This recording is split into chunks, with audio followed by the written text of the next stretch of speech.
the empty seat at the dinner table, children who were forced to grow up without their mother or their father, parents who would never know the feeling of their child's embrace, nearly 3,000 citizens taken from us, leaving a gaping hole in our hearts.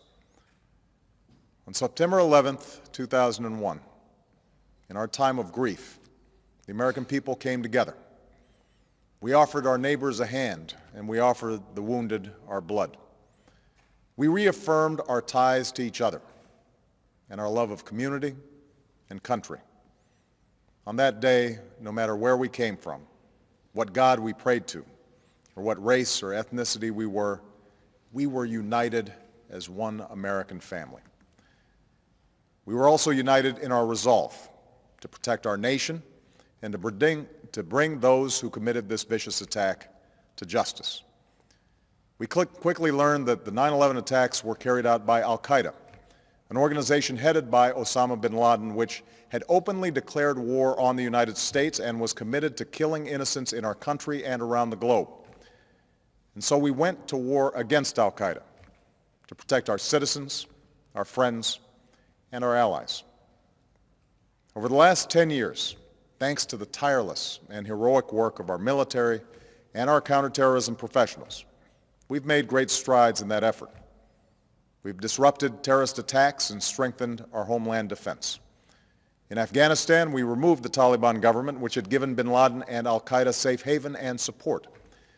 And around the globe, we worked with our friends and allies to capture or kill scores of al-Qaeda terrorists, including several who were a part of the 9/11 plot.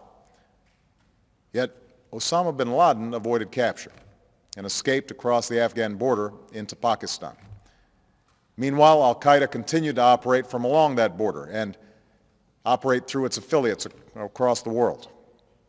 And so shortly after taking office, I directed Leon Panetta, the director of the CIA, to make the killing or capture of bin Laden the top priority of our war against al-Qaeda, even as we continued our broader efforts to disrupt, dismantle, and defeat his network.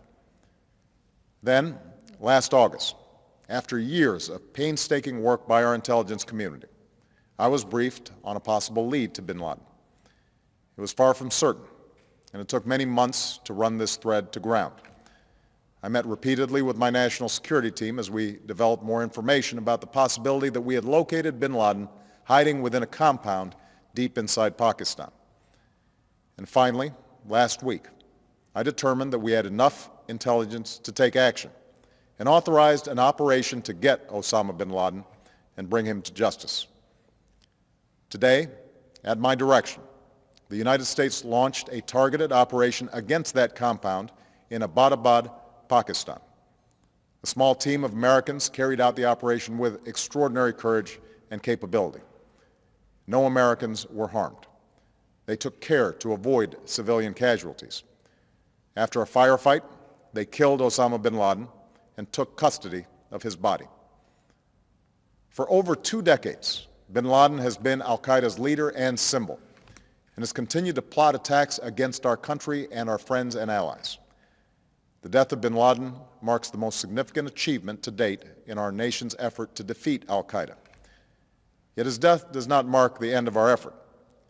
There is no doubt that al-Qaeda will continue to pursue attacks against us. We must, and we will, remain vigilant at home and abroad.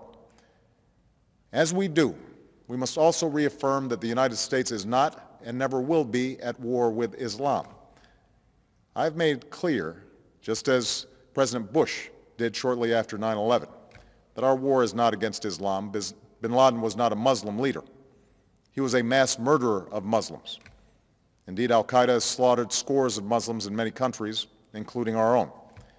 So his demise should be welcomed by all who believe in peace and human dignity. Over the years, I've repeatedly made clear that we would take action within Pakistan if we knew where bin Laden was. That is what we've done. But it's important to note that our counterterrorism cooperation with Pakistan helped lead us to bin Laden and the compound where he was hiding. Indeed, bin Laden had declared war against Pakistan as well and ordered attacks against the Pakistani people. Tonight, I called President Zardari, and my team has also spoken with their Pakistani counterparts. They agree that this is a good and historic day for both of our nations. And going forward, it is essential that Pakistan continue to join us in the fight against al-Qaeda and its affiliates. The American people did not choose this fight. It came to our shores and started with the senseless slaughter of our citizens. After nearly 10 years of service, struggle, and sacrifice, we know well the costs of war. These efforts weigh on me every time I, as Commander-in-Chief, have to sign a letter to a family that has lost a loved one, or look into the eyes of a service member who's been gravely wounded. So Americans understand the costs of war. Yet, as a country, we will never tolerate our security being threatened, nor stand idly by when our people have been killed. We will be relentless in defense of our citizens and our friends and allies. We will be true to the values that make us who we are. And on nights like this one, we can say to those families who have lost loved ones to al-Qaeda's terror, justice has been done. Tonight we give thanks to the countless intelligence and counterterrorism professionals who've worked tirelessly to achieve this outcome. The American people do not see their work nor know their names, but tonight they feel the satisfaction of their work and the result of their pursuit of justice.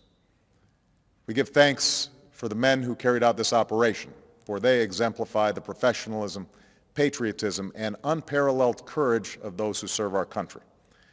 And they are part of a generation that has borne the heaviest share of the burden since that September day.